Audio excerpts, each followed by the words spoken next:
का उन्होंने लागू किया और यहाँ का जो इतना घुसपैठी का जो समस्याएं हैं उनका ऊपर भी कुछ नहीं किया है। स्पेशली असम एकॉर्ड इम्प्लीमेंटेशन करने के लिए जो उनका इनिशिएटिव रहना चाहिए उनको भी उन्होंने नहीं किया।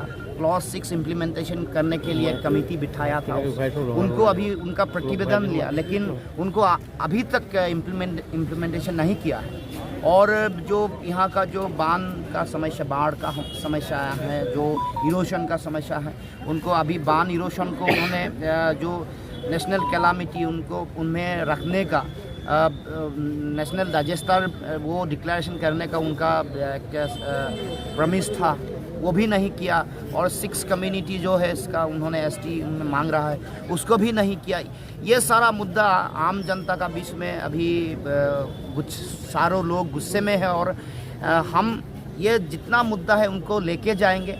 और हम विरोधी ऐक्य मंच हम लोगों ने पहले से ही हमारा नैरेटिव क्लियर है। उनका जो कम्युनल एजेंडा जो डीवीसी पॉलिटिक्स है उनका विरोध में हम लोग एक यूनिटी का नैरेटिव लेके हम लोग चल रहा है। सर्बानंद सोनोवाल है जो दिग्गज नेता है बीजेपी के, उसके सामने एजेपी और मित्र जो है आप लोगों का कैसे मतलब उतरेंगे? वो देखिए, दिग्गज एक पोस्ट में आने से दिग्गज नहीं होता है।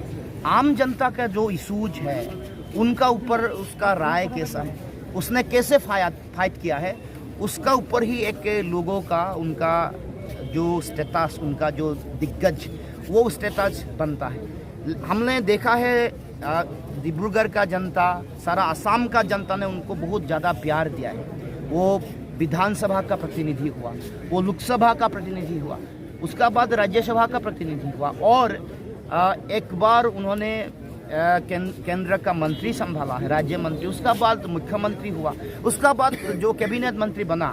ये सारा जो उनका परिक्रमा है इसमें असम को क्या दिया, डिब्रूगढ़ का लोगों आम जनता को क्या दिया, एक एक करके उन्होंने उसका विरोध में दिया।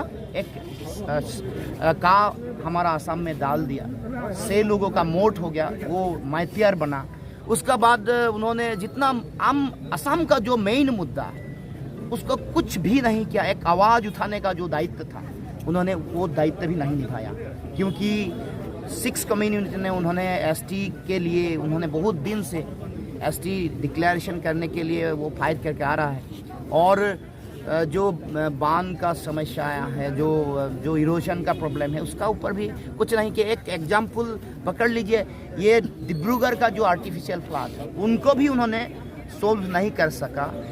इस अभी आप लोगों ने ही बोल रहा है कि वो दिग्गज है, लेकिन दिग्गज ऐसे नेता बनने से, मंत्री बनने से दिग्गज नहीं होता। जनता का हृदय में जब पोजीशन बनेगा, जनता ने जब उनको, जनता का जो इशू है, जो राज्य का जो इशू है, देश का जो बड़ा बड़ा मुद्दा है, उनको अगर कुछ फ्रंट में आके वो फाइट करके कुछ लाएंगे, कुछ देंगे, कुछ सल्यूशन लेके आएंगे दिल से, तभी बनेगा एक बड़ा नेता। हमारा नामरूप फोर्ट अभी तक नहीं हुआ है। उन्होंने इसका बारे में, जब वो सारा असम छात्र संस्था का प्रेसिडेंट था, उसी समय से ही उन्होंने बोल के आ रहा था, लेकिन अभी तक वो नहीं हुआ है। और ये जो पेट्रोलियम इंडस्ट्री, सबसे पुराना इंडस्ट्री हमारा असम में ही पेट्रोलियम का ये रिवोल्यूशन हुआ है, इसमें एक्सप्लोरेशन हुआ है, इसमें रिफाइनिंग असम ने ही वो नेतृत्व दिया है। लेकिन इस जो अभी ऑयल इंडिया लिमिटेड है, IOCL, जो सबसे पुराना रिफाइनरी है, उसका हाल कैसा है?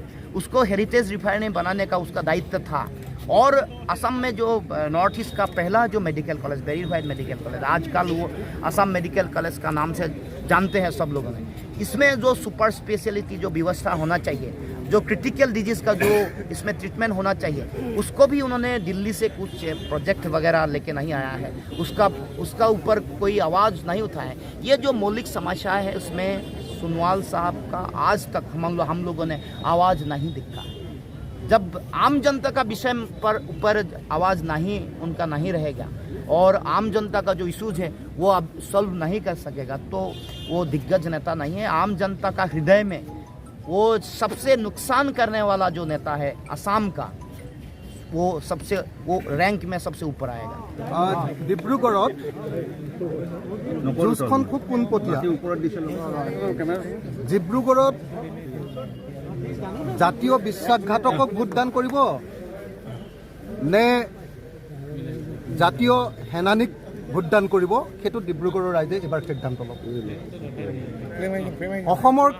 অসমৰ ওপৰত যেতিয়া অসম ধ্বংসকাৰী যেতিয়া কা জাপি দিছিলে, তেতিয়া সৰ্বানন্দ সোণোৱালে দিল্লীৰ পক্ষ গ্ৰহণ কৰিছিলে, নাগপুৰৰ পক্ষ।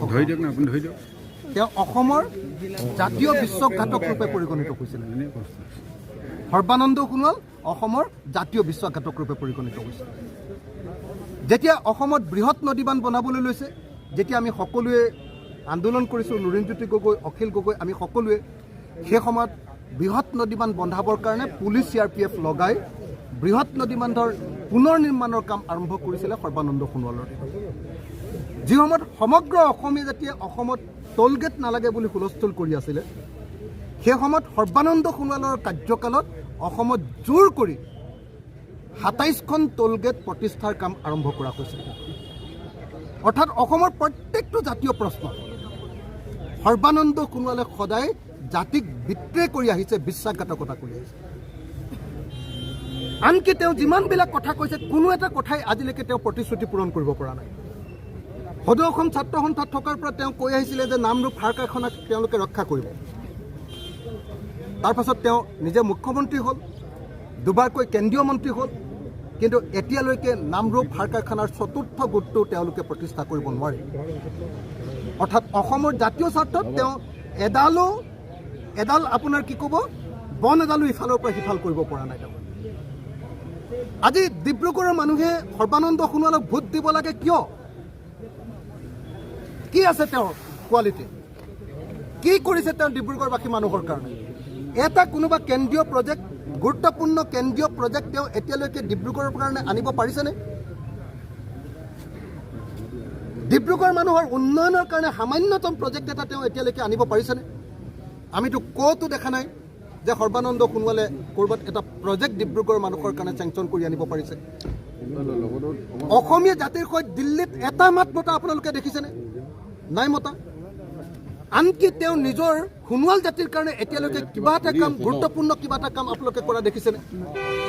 বৰং তেওঁ যিমানকেইটা কথা সৰ্বানন্দ সোণোৱালে সোণোৱাল জাতিৰ কাৰণে প্ৰতিশ্ৰুতি দিছিলে যে বহুৱা নৃত্য, সৰ্বানন্দ সোণোৱালৰ যিটো সোণোৱাল জাতিৰ বহুৱা নৃত্য সংৰক্ষণৰ কাৰণে 1 কোটি টকা দিয়াৰ কথা আছিলে, এইটো তেওঁ নিদিলে। তেওঁলোকৰ গেষ্ট হাউচ এটাৰ কাৰণে টকা 5 কোটি দিয়াৰ কথা আছিলে, সেইটো তেওঁ নিদিলে। মুখ্যমন্ত্ৰী হ'ল, তেওঁ কেন্দ্ৰীয় মন্ত্ৰী হ'ল। ডিব্ৰুগড়ৰ মানুহৰ কাৰণে তেওঁ এতিয়ালৈকে কোনো বিশেষ অৱদান নাই। ইয়াৰ বিপৰীতে আমি দেখিবলৈ পাইছোঁ যে লুৰিণজ্যোতি গগৈ কিন্তু অসমৰ জাতীয় প্ৰশ্নত প্ৰত্যেক দিনাই মাত মাতি আহিছে। সদৌ অসম ছাত্ৰ সন্থাত থাকোঁতে তেওঁ যেনেকৈ নামৰূপ সাৰ কাৰখানাৰ কাৰণে মাতিছিলে, কাৰ বিৰুদ্ধে সমগ্ৰ অসমত নেতৃত্ব বহন কৰা এজন মানুহৰ ভিতৰত লুৰিণজ্যোতি গগৈ এজন আছিলে। আজিৰ দিনটোতো সদৌ অসম ছাত্ৰ সন্থাৰ পৰা ওলাই আহি অসম জাতীয়তা পৰিষদত থাকি তেওঁ অনবৰতে কেৱল জাতীয় প্ৰশ্নতে সৰব হৈ আছে। এতিয়াও তেওঁ কম্প্ৰমাইজ কৰা নাই। আজিৰ দিনটোত যদি আমি গৌৰৱ গগৈ আৰু লুৰিণজ্যোতি গগৈ এই দুইজনক যদি লোকসভালৈ পঠিয়াই দিব পাৰোঁ, আপোনালোকে ভাবি চাওকচোন ভাৰতৰ লোকসভাত কেনেকুৱা এটা পৰিৱেশ, সুন্দৰ পৰিৱেশ হ'ব। গৌৰৱ গগৈ আৰু লুৰিণজ্যোতি গগৈ যেতিয়া একেলগতে অসমৰ কাৰণে গৰজি উঠিব, অসমীয়া জাতিৰ কাৰণে মাত পাতি উঠিব, অসমৰ প্ৰশ্নত যেতিয়া জাতীয় কণ্ঠৰূপে দিল্লীত তেওঁলোকে অসমৰ কণ্ঠৰূপে যেতিয়া মাত পাতিব, তেতিয়াহ'লে অসমৰ প্ৰত্যেকটো প্ৰশ্ন সমাধানৰ দিশত আমি আগবাঢ়ি যাব পাৰিম। গতিকে এই মুহূৰ্তত, আৰু আপোনালোকে সকলোৱে জানে যে সৰ্বানন্দ সোণোৱাল নামৰ মানুহজন এতিয়াও MP, আৰু অহা 4 বছৰলৈ তেওঁ MP হৈ থাকিবই। তেওঁ ৰাজ্যসভাত জিকি আছে। তেওঁক কেৱল অসমৰ জাতীয় প্ৰশ্নত অসমীয়া জাতিৰ বিপক্ষে খাৰা কৰিবৰ কাৰণে তেওঁক আকৌ এবাৰ MP কৰিব খুজিছে, বেলেগটো একো নাই। যাতে অসমত বিজেপিৰ বিৰুদ্ধে মানুহ নাযায়, তাৰ কাৰণে কেইটামান ডাঙৰ ফিগাৰ ইলেকশ্যনত উঠাব লাগে। ফুটবলৰ নিচিনাকৈ তেওঁক আকৌ এবাৰ চুট মাৰি দিছে। তেওঁক কেতিয়াবা মৰাণলৈ পঠিয়াই দিয়ে, তেওঁক কেতিয়াবা মাজুলীলৈ পঠিয়াই দিয়ে, তেওঁক কেতিয়াবা আপোনাৰ ডিব্ৰুগড়ত খেলিবলৈ দিয়ে, কেতিয়াবা তেওঁক লখিমপুৰত খেলিবলৈ দিয়ে। এনেকৈ তেওঁ যেতিয়াই বিজেপিৰ য'ত স্বাৰ্থ পূৰণ কৰিব পাৰে, তালৈকে বিজেপিৰ স্বাৰ্থ পূৰণ কৰিবৰ কাৰণে তেওঁক পঠিয়াই দিয়ে। আৰু এজনে মানুহে কেতিয়াবা মাজুলীত খেলে, আমুকত খেলে, তামুকত খেলে, তাৰমানে কোনো ঠাইৰ প্ৰতি তেওঁ কোনো দায়বদ্ধতা নাই। তেওঁ কোনো ঠাইৰ উন্নয়নৰ কাৰণে তাৰমানে তেওঁ কাম কৰা মানুহ নহয়। তেওঁ খালি বিজেপিৰ কাৰণে, বিজেপিৰ স্বাৰ্থ পূৰণ কৰিবৰ কাৰণে, দলীয় স্বাৰ্থ পূৰণ কৰিবৰ কাৰণে আৰু কেৱল ক্ষমতা আৰু টকাৰ কাৰণে কেৱল তেওঁ ৰাজনীতি কৰি আছে। অসমৰ কোনো জাতীয় স্বাৰ্থ সৰ্বানন্দ সোণোৱালে পূৰণ কৰিব